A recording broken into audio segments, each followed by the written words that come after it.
Greetings, salutations. Yes, back for another video. I'm on a roll. As you can see, car display up there. I have not put any of the cars I showed you in the last two videos up yet. And yes, I got more cars today. But for those of you wondering, this will probably be the last big diecast haul video because I'm running low on funds for that because I've got some CB stuff coming up. Now, I could make the radio guys wait till the end, but I know the diecast is not everybody's thing, so I'll get into the CB stuff first. But with the amount of cars I got now, I think I can fill that up, which means I'm going to have to buy another display. Maybe. We'll see. That involves money, and I don't have a lot of it. Anyway, as you know, in the last video I was telling you I was thinking of selling off my Galaxy 99 V2. I did put it up for auction, and I think it's going to sell. So I wanted to go with something a little more simple. I was thinking help radio or handheld, but they don't really have the antenna for it to work. Now, antenna is the problem in an apartment, but old school guys will know that you used to take and stick on top of a refrigerator magnet mount, which is good because the refrigerator is a lot of metal, works really well, but I'm not close to the refrigerator. The other ones is you take like a cookie tin or a pizza pan, stick your magnet mount on that, and then kind of place it a little high up in the room on a desk, top of a desk or something, and that can be okay, but the SWR can be a little high. So you want to get like a matcher, an antenna matcher to make that work. Ideally, if you put that up in like an attic space, you put it on the pan, then put aluminum foil underneath it and stretch the aluminum foil out to make a ground plane, and it really works very well. So I'm thinking of doing that. So I got the radio up for sale. It's going to sell. I bought another radio, which is a 40 channel, just straight AM, but it's a brand new one, and it's a really good radio that a couple years ago that came out, and there's a whole story behind it, which I will get into a video about that radio when I get it. I have ordered it. It is going to supposedly be coming. Oh, I got a black and blue in my hand. Look at that. I don't know if it shows up in the video, but the black and blue is like, oh, bigger than a silver dollar. I don't know how I got that, but boy, it makes my hand hurt. That radio, I'm going to make a separate video about that. So there'll be a video about the radio itself. And then I'll try to make a video showing you the antenna setup that I'm thinking of doing. I'm still working on the details about that one. So that one's going to be a project coming up. So the CB review and the antenna build are going to be two different videos, and that'll be coming up. I haven't done anything with radio in a long time. I haven't done like a DIY video in a long time, so that's kind of take care of both of those. So if you're into that, those will be coming up. I don't know if they'll be the next two videos or not, depending on the timing. Like I said, I'm still working on the antenna idea, so that one may be a little bit longer, but maybe the radio one will be up. I don't know. We're going to see. Depends how long the radio gets here. As anybody knows, the post office is just moving at a snail's pace. So even though I've bought it yesterday, it hasn't even shipped yet. So you figure a couple days before they ship it, then it's going to probably take, at least a week to get here. So we got a new radio coming to look at, and then we're going to do an antenna build. Those are just two of the things I got planned on doing. So hopefully we can get to those. So those will be coming up.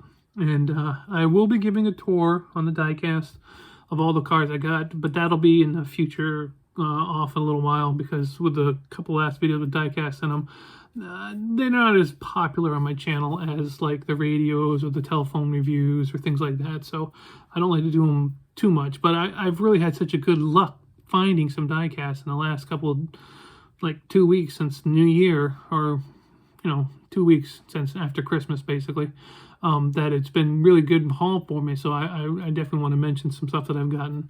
But the radio and the antenna build will be coming up. Now, for those of you who are interested in the diecast, I did have another outing, and I actually found some really good ones, but I ordered some online that I cannot get locally, and they're actually kind of hard to get unless you in a bigger metropolitan area. They might sell them, but I got such a good deal on those online that it was a no-brainer for me. So we'll get to those last. But the ones I picked up just recently was this one, which is the 98, I think. Yeah, 98 Honda Prelude. Not a fancy car, nothing like that, but it's just a good, generic, good representation of the car, and I like it. So I wanted to pick that one up. I also found, this one's really nice. I like this. This is a custom V8 Vega. I don't know if anybody knows about Vegas. It's an older car, but boy, those were all the rage when I was real young. This one's got a really nice paint scheme on it, though. I like the paint scheme. It's white, but the stripes really look good. And I hadn't seen this one, and I saw that today, so I picked that one up as well. The next one is one I'm going to probably keep in the card and put in my display over here that has the carded ones, because I don't display most cards in cards. I just take them out of the cards, but a couple I do. This one was one that come from Matchbox that I was thinking of getting. It's the Mr. Bean Mini. And you know him from his TV show and movies and stuff. He's pretty funny, but I do like the Mini Coopers. I got a couple of them in the collection, but this one's the Mr. Bean one, so I'm going to probably keep that one in the card. That was a good find. As I told you in the last video, I like BMWs and police cars, and I've got this car, and I think it's in white body with green, I think. But this one is a silver with blue for Policia, I believe it is. And it's the 92 BMW M3. I thought it was like a 92 or 93, but 92. And that one is in like a shiny chrome with the blue. Lighting's not the best, I apologize. Let's see if I can get a little more light on the subject, maybe. Turn on that. Oh yeah, that's a little bit better. There you go. See? Chrome and blue. Really quite nice. This is a nice collection going into my police one. Very nice. And then this one I hadn't even thought about getting, but I just happened to see it today. And as you know, I also do the Volkswagens / Porsches, BMWs. Those three kind of the only real European ones that I'm really into, except for Lamborghinis. But I'm not even really into the new Lamborghinis. I like the old one, like the Lamborghini Countach, I believe it is, yeah. This one is the Volkswagen Caddy, and it's the Volkswagen pickup. And it's a green. It's a real beautiful green. I like the graphics too. So that was another one I was very surprised to get. And up on this wall, I have a blue Dodge. It's a pickup, and they came out with a four-door version of the same body style. And what year is this supposed to be? 1968 Dodge D200. I think that's a 68 or 69. I got a two-door up there. But I wanted a four-door, and they had it in blue, but the black one is much better looking. As you can see, that's a four-door. That is a nice, with big tires. That's a nice collection for my pickup trucks. I'm very pleased about that one. I was actually looking at buying that one online, but I found it today, and I was very pleased. Nice catch. Now, I ordered this one. This one right here is the Toyota AE86 Sprinter Torino. And the reason I got this, not that I care for the body style, though I like Toyotas, but you'll notice the paint graphic on that. That is for the, what is it called? Falcon, I believe is how you say it. I have a whole bunch of this painted scheme on like a pickup truck, an 18-wheeler, a Mercedes. I got a whole setup over here, and when I do my tour of the diecast, I'll show you. That's why I got this one. This one is going to go with that one because it's all like a little setup that I got going on. Eventually, I'd like to do a little actual scene with all these parked like in a garage. But I've got, this is probably going to be what, number 6, I think. Not including the 18-wheeler one, but number 6 of the cars, and they all have the same paint scheme, so it all matches, and it's pretty nice. There's a mix between this one is Hot Wheels, and some of them are Greenlight was one of them, and I think there might be a Matchbox, but I'm not 100% sure. But anyway, so I got that to go with that collection because I got small collections that I also like to put matching cars with the paint schemes. This is the one I just happened to do, so I'm pretty excited about that. I tell you all the time, I don't buy the funny custom cars and stuff like that, like over-exaggerated ones. But this one, I think it's going to be a collectible one. And I think a lot of people who bought this thought the same thing because they were hard to find. There's none in my area. And I had to go online to get it. But it is the Barbie RV. I mean, I'm not a big Barbie collector. I'm not even really into pink. I mean, I don't mind pink, but it's not something I would have normally bought. But there was a lot of people said that there wasn't as many of these as there were supposed to be, and a lot of people were keeping them. So I happened to come across it. Same guy had this car, and I could save on the shipping, so I picked it up. That one I'll keep in the card, and that'll go up in the card display. Now, these last three are... These were a good find. These are very hard to get in my area. These are, what are they called? I want to give it the right name to them. I can never remember the proper way to say the name on this one. Yeah, I'm gonna mess it up if I try. But this is new for 2020. These are from Takara Tommy's, I believe is how you say it. These are made in Japan, and I wanted. One of the things you don't know is I've always wanted a cab over truck, but I've never actually owned one. I got to rent one for moving once, and it was great. But these are hard to get in the U.S., and they're usually very expensive for obvious reasons. But I come across a guy that had a whole bunch of them. And what started off was, I think it was Walmart or Target, had these an exclusive, but it was in a you know, like a bubble pack like this. But these are the individual ones in boxes. And you can see it's cellophane on this. This is completely sealed. It's never been opened. And they had one which was a little cab over with a little flatbed on the back and had a hamburger in it. Like, again, I'm not really into those weird ones like that. But it was just so cute that I saw it and I said, geez, I'd kind of like to have that one. Well, I found it. And as you can see, it's a little flatbed Japanese truck with a hamburger on the back. And I was like, that is kind of cool. I was trying to find it in the blister pack because I was going to put it on display in the blister thing, but I found it in the box, totally sealed, and I'm really on the fence as to whether or not I'm going to take this out of the box. I'd like to see it, but I think I should keep it in the box because these ones are a lot more harder to come by, and people who buy these usually don't sell them. They kind of hang on to them. But the guy that was selling this had a whole bunch of them, and it turned out I got some other ones. This one with the hamburger stuff is really nice.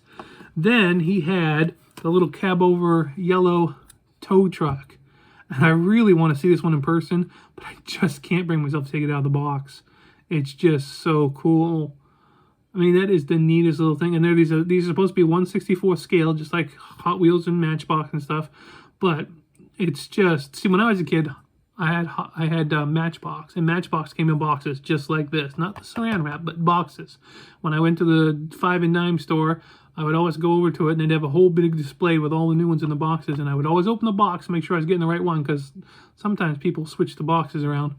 But that is just absolutely so cool.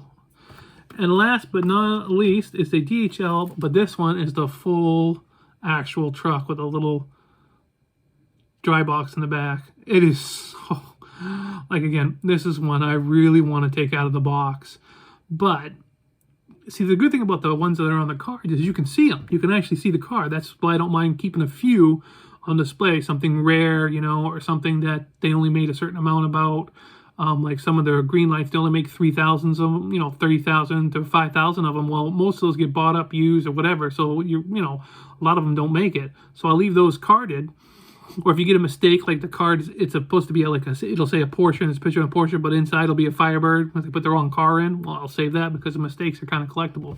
But these, I really want to take them out, but I just can't bring myself to take them out of the plastic. And these right here, I got a smoking deal on these 3 from the same guy. And of course, buying 3, I got, you know, shipping was shaving. But I would buy more of these cars, but they're hard to come by, and they can be really pricey. But seeing them in the box like this with the saran wrap all over them, stuff like this, I would buy more like this. The carded ones are nice, but you got to be careful. If you put your carded ones facing the light, the cardboard and the card will fade in the light. You'll notice my display one right here on there is not near the window. It's facing this way, and the sunlight comes in, can't get to that one. The ones up here, I don't mind if some of those get a little sun fade to them, because those are here for me. But most of those are in the plastic, don't get much sunlight, because the sun doesn't go this way. The sun doesn't, because the way it is with my apartment, it doesn't really get in the window too much. But the carded ones I keep up there. But these right here, I'm so stoked to have them, and I didn't realize they were going to be still in the saran wrap, so I'm probably going to just put these on display as they are, as much as I would love to look at all 3 of those. They're so cool, so cool. Anyway, that's it. And like I said, if you made it this far, I appreciate it. I know the diecasts aren't always the biggest thing on my channel, but it's something I just love collecting. And as you can see, I'm about to, these cards and the other ones I had that I showed in the last few videos, that'll fill those 3 things up easy. So I may end up having to buy another one of displays to put down here. And I'll probably put those in the display, but in the box in the plastic, right into the display. They should fit, I think, in the box. Anyway, that's about it. Like I said, that'll probably be the last big diecast haul for a while. Later on, I'll probably do a tour of them, but I'm going to be moving my thing. What I'm doing on the channel is going to go back to radio. And oh, there was a third video I was going to mention. Now I'm going to do a video review about the radio, show you about the antenna I come up with. I have 2 desks. I have a big desk that this right here, and this is where my computer is, which is where I normally face when I talk to you guys. I'm thinking of taking the computer setup and putting it over here so I can use a smaller desk as my radio / repair thing, because I'm going to get back into some radio, hopefully. And then I'll move my ham radio, little HT, which is on the side of my bed. I'm going to move it over here. So there will be some technical, you know, radio stuff coming up for those of you who are more interested in it. So, but anyway, there you go. Hopefully you guys enjoyed that. Hopefully you're doing all well. And like I said, I'm I've got some ideas for videos, and I'm going to try to get out at least a video a week. Maybe, as long as everything goes well. My back's not bothering me too much. I've actually been pretty good lately. I haven't done anything to aggravate it in a while, so I'm feeling pretty good for me. So that's a plus in my book. All right, y'all have a good one. We'll catch you in the next one.